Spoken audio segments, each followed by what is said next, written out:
नमस्कार दोस्तों, आप देख रहे हैं स्वतंत्र समाचार और मैं हूं आपके साथ प्रतीक। दोस्तों, आज मैं आपसे एक ऐसा सवाल पूछना चाहता हूं कि क्या होगा अगर मैं कहूं कि आने वाले समय में आपकी गाड़ी पेट्रोल नहीं बल्कि गन्ने और मक्के से बने ईंधन पे चल सकती है। और क्या होगा अगर इसी योजना पर देश के सबसे लोकप्रिय मंत्रियों में से एक नितिन गडकरी घिर जाए। एक तरफ दावा है कि इथेनॉल भारत को तेल के लिए विदेशी निर्भरता पर से मुक्त कराएगा, विदेशों पे हमें निर्भर नहीं रहना पड़ेगा। दूसरी तरफ आरोप है कि इसमें से पानी की बर्बादी हो रही है, गाड़ियों को नुकसान हो रहा है और कुछ लोगों को बहुत ज्यादा फायदा पहुंचाया जा रहा है। तो आखिर सच क्या है? आज हम इस पूरे मामले की परत परत दर परत पड़ताल करेंगे। दोस्तों, सबसे पहले समझते हैं कि इथेनॉल योजना है क्या। भारत हर साल करोड़ों रुपए का कच्चा तेल विदेश से खरीदता है, आयात करता है। नितिन गडकरी कई वर्षों से कह रहे हैं कि अगर पेट्रोल में इथेनॉल मिलाया जाए तो आयात कम होगा, प्रदूषण घटेगा और किसानों को नई कमाई मिलेगी। सुनने में योजना काफी अच्छी लगती है, लेकिन यहीं से शुरू होता है विवाद। आलोचकों का कहना है कि इथेनॉल बनाने में एक बड़ी मात्रा में गन्ना और पानी चाहिए, यानी गन्ने का जूस चाहिए। तो सवाल ये है कि क्या ऐसे देश में जहाँ कई राज्यों में पानी की कमी है, वहाँ इथेनॉल उत्पादन बढ़ाना सही रणनीति है? क्या ईंधन के लिए पानी का इस्तेमाल करना भविष्य में नई जो भविष्य में समस्याएं हैं वो पैदा नहीं करेगा? दोस्तों, दूसरा विवाद गडकरी जी को लेकर है। सोशल मीडिया और कई वाहन मालिकों का दावा है कि E20 यानी 20% इथेनॉल वाले पेट्रोल से कुछ पुराने वाहनों में मैकेनिज्म में माइलेज कम हो जा रहा है। कहीं वाहनों में कोई बहुत बहुत प्रॉब्लम आ रही है, उसके इंजन का जो फ्यूल टैंक है उसके अंदर का सेंसर्स खराब हो रहे हैं।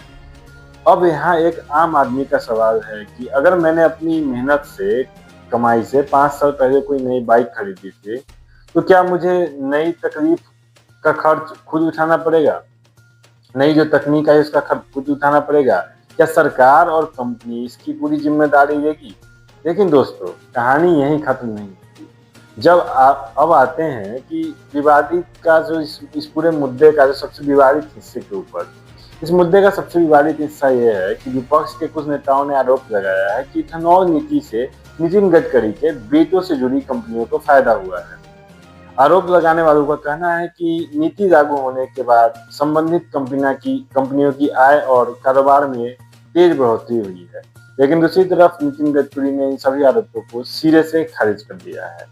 उनका कहना है कि उनके बेटों की कंपनियों में भारत के कुल इथेनॉल उत्पादन का 0.5% से भी कम हिस्सा है। वो किसी टेंडर, मूल्य निर्धारण या किसी प्रक्रिया में शामिल नहीं है।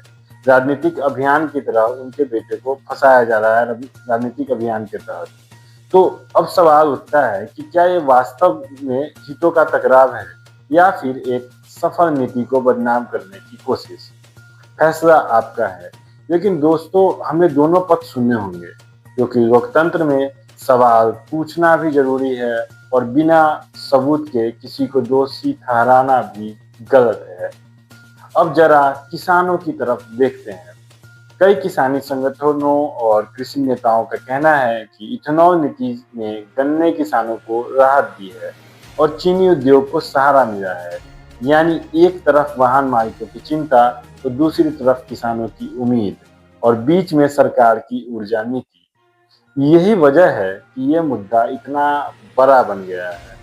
अब सबसे बड़ा सवाल ये है कि क्या भारत का भविष्य इथेनॉल है या फिर इलेक्ट्रॉनिक्स और हाइड्रोजन तकनीक? दिलचस्प बात यह है कि नितिन गडकरी अब 100% इथेनॉल से चलने वाली वाहन को भी बढ़ावा दे रहे हैं और कई कंपनियां इस दिशा में काम भी कर रही है।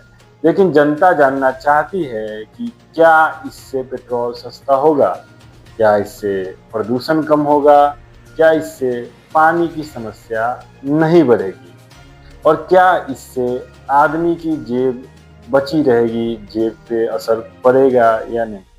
दोस्तों, स्वतंत्र समाचार का मानना है कि किसी भी नीति का मूल्यांकन भावनाओं से नहीं तथ्यों से होना चाहिए। अगर इथेनॉल से देश को फायदा होता है तो उसका स्वागत होना चाहिए।